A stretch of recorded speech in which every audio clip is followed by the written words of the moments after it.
Oh.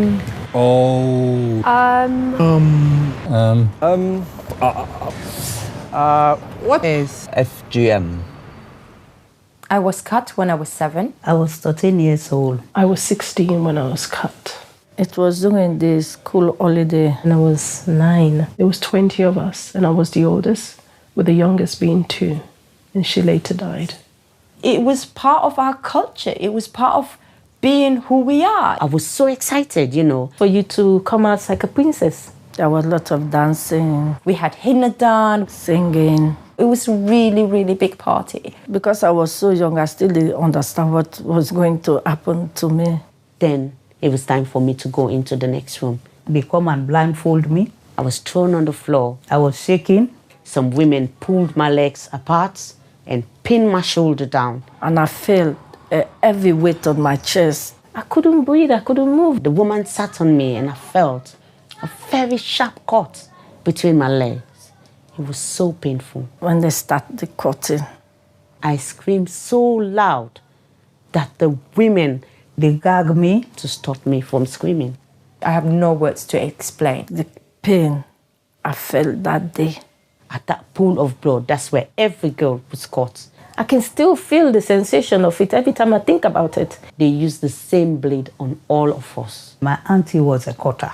And the women, you see the joy in their face, knowing that you are now a woman. There's nothing left. It's got no use. There's no benefit. It stays with you forever. If you ever talk about it, they say you're going to die. It doesn't go away. Never. What exactly is FGM? What do they do? According to the World Health Organization, there are 4 types of FGM. Type 1 involves cutting or removing the clitoris. I had type 2, so it is a total removal of the clitoris and the labias.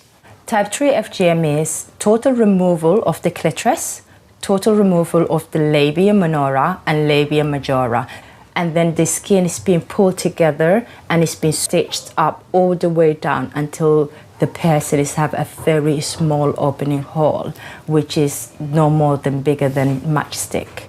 Type 4, which is unclassified, include pricking, piercing. But for me, I think the classification, in my own opinion, I think is wrong. I can class myself between type 2 and type 3.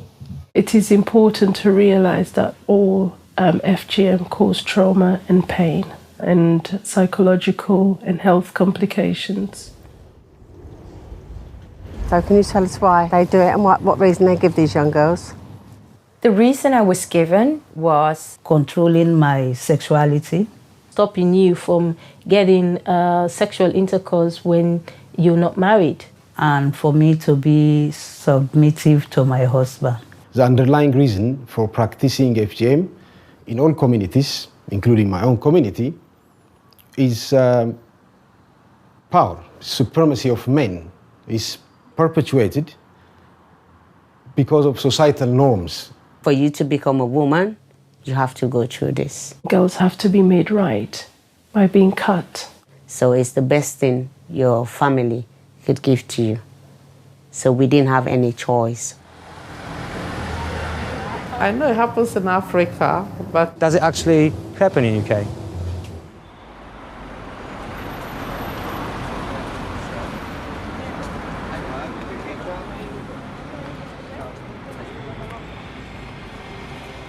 I can't speak for all GPs, but certainly ones I've spoken to, we didn't realise it was so prevalent.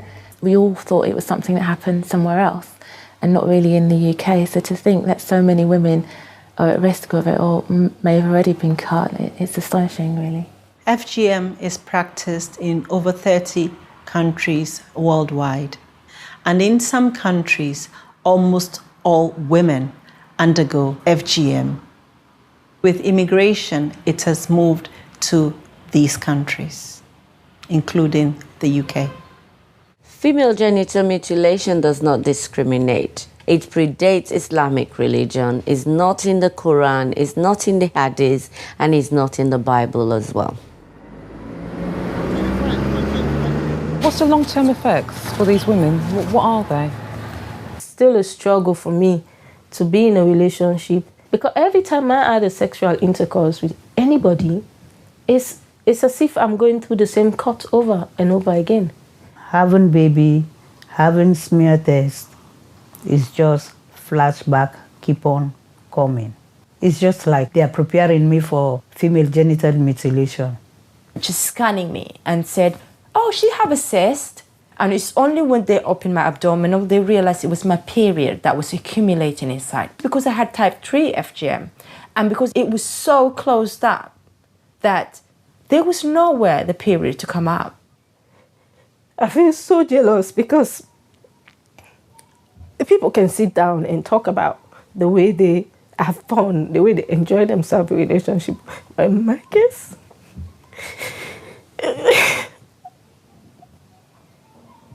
a part of being happy is being taken away with that much force.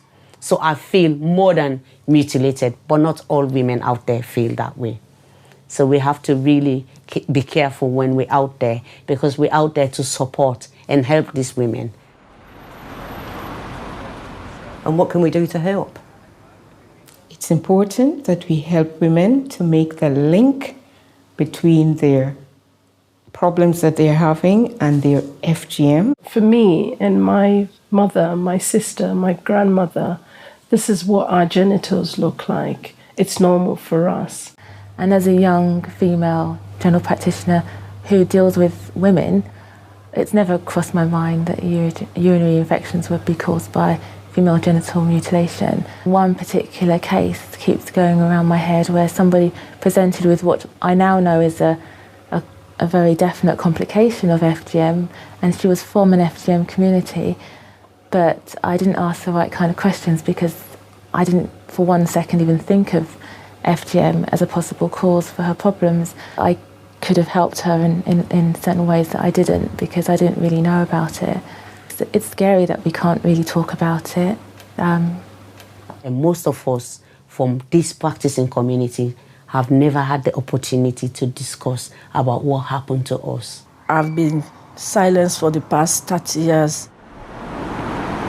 Well, things are changing. In the UK now, girls feel empowered to speak out. The more educated and empowered you are, the more you have the courage to speak out. We need more services provided, safe spaces for girls to go to if they want to speak more openly. Coming to the United Kingdom, I feel so much good because when I talk, people stop and listen, and it helps me. We're seeing some kind of, I would say, silent shift among these women, saying that they are no longer going to let their children go through FGM. It is very decisive that we change men's views, because FGM is done on women, but it's done for men. It is not a simple problem. It has so many complexities. Well, clearly for us, FGM is a human rights violation. I'm not really sure to what extent the West really takes FGM as a serious issue. They think it's the issue of the practicing communities. That hurts, because FGM is a very oppressive practice and it's an injustice. Injustice anywhere is a threat to justice everywhere. Prosecution has never been the answer to a cultural problem. You do not want to have this practice going underground. We need to demonstrate that prosecution can work. But at the same time, we want to be clear that prevention is better. So things starting to change for the better. A change has begun. We've got the world watching, and they're using the UK as a good example. And I think for us to show what we can do to protect women and children, we've got to work together. We need a national action plan here in the UK. We have the younger generation willing to talk about their own experiences as well. So I think we need to take this opportunity and run with it. FGM is something that has happened over centuries, over millennia. So you would not see a seismic shift, but what you will see is a gradual shift. Yes, we have a long way to go, but change is happening.